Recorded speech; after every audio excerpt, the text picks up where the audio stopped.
Today on Old Man Ranting from the Kitchen, I'm going to talk about Mother's Day and what a special Sunday it is to be on the air with all of you. Today is Mother's Day, and it's a special time for when we take a moment of time to remind us of how wonderful our moms have been throughout our lives. And today, instead of ranting about politics or carrying on about community subjects, I wanted to just explore the history of Mother's Day and what it was all about. So I jumped on the computer and went to the big search engine in the sky, Google, and asked it a very important question. Who started Mother's Day? And here's what I found out. I found out it was very, very interesting how it all got started in Virginia. As history records it, there was a lady by the name of Anna Jarvis, who was actually the founder or starting person of Mother's Day. And the way that it was all in history shown to me was very, very interesting. You see, there was an ann-reeves-jarvis, who back in the days of the Civil War era was a very important woman as far as what she had accomplished in her life to help community. You see, back there, we had a terrible time with tuberculosis and other diseases which swept across the colonies in our country. It was families divided over political beliefs, and health and well-being of children coming into this time period was a horribly black time in the history of our country. The mortality rate of children dying was absolutely unbelievable. And even those who were serving in the war, many of them lost their lives to tuberculosis, which historians have now documented. But in this period of time, there was a special woman who will stand out in history. Her name was Anna Jarvis. Mrs. Jarvis spent her life mobilizing mothers to take care of their children, and she wanted mothers to be recognized for this. In fact, one of the quotations that the historians have found is, quote, "I hope and pray that someone, sometime, will find a memorial Mother's Day commemorating her for the matchless service that she renders to humanity in every field of life." Mrs. Jarvis was very active in the Methodist Church, where in 1858 she ran a Mother's Day work clubs to combat the high infancy rate and mortality rates, mostly due to that disease that we had talked about. It was interesting because what she did is in these work clubs of mothers, she taught sanitation, such things that were so vitally important like boiling drinking water. And it was also her continuous community leadership that helped the organizers provide medicine supplies to sick families when necessary. They would even work to quarantine these families and households and work with them to prevent the spread of this particular disease.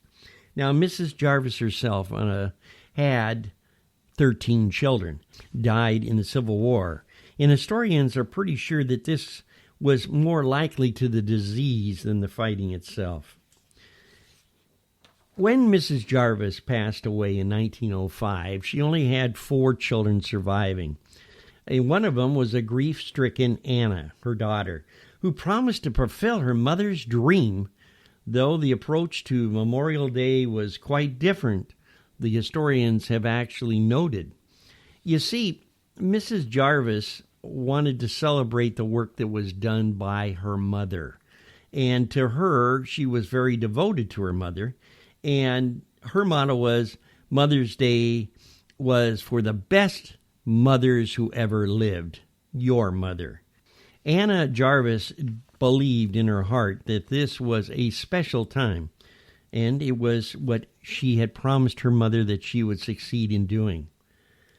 3 years after Mrs. Jarvis' death, the first Mother's Day was celebrated in Andrews Methodist Church in Virginia.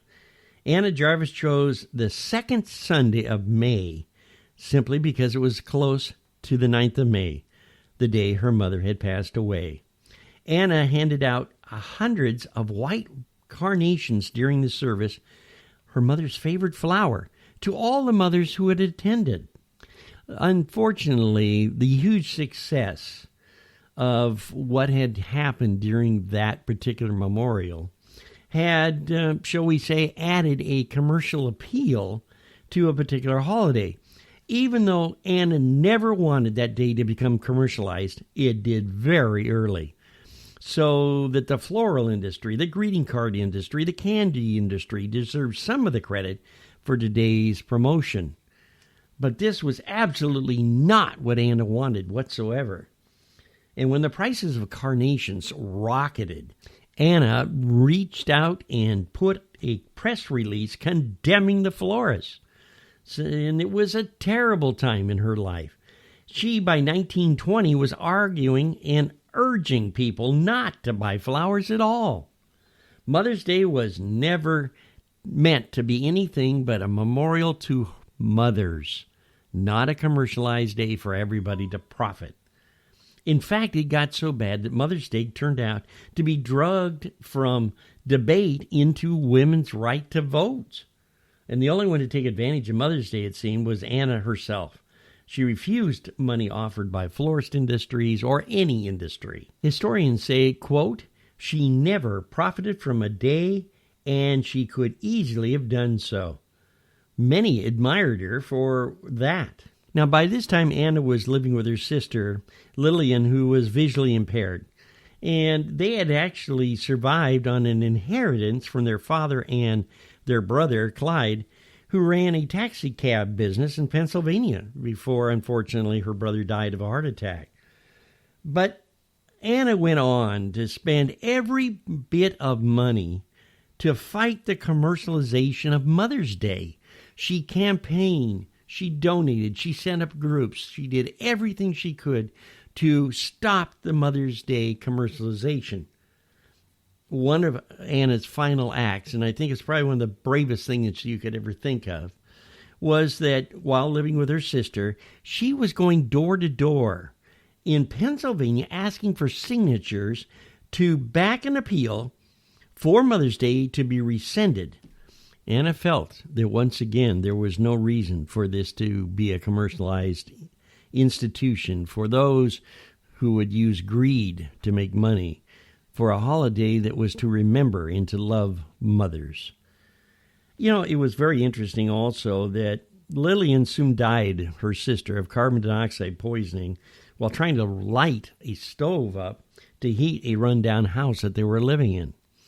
The police claimed that there was icicles actually hanging from the ceiling because it was so cold in the house. Anna herself, God bless her, died of heart failure in November of 1948, never seeing her accomplishment to stop Mother's Day.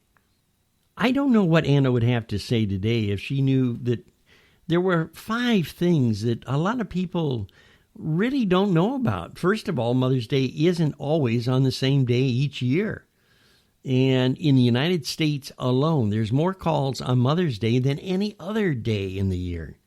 Mother's Day is the third highest selling holiday for flowers, plants, and gifts. And the earliest Mother's Day celebration was actually in Greece. Now, this is kind of interesting because the Greek would have spring celebrations in honor of Reva, the goddess of fertility, the motherhood, and generation.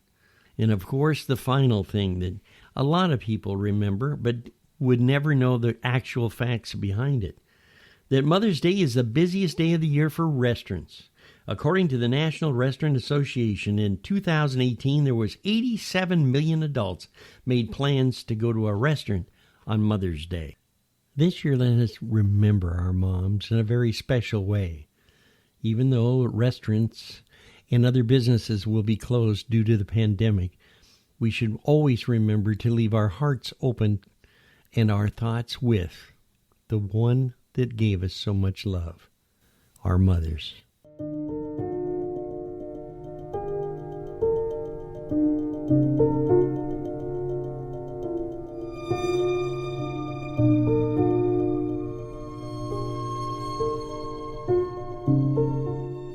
This podcast is in memory of Dr.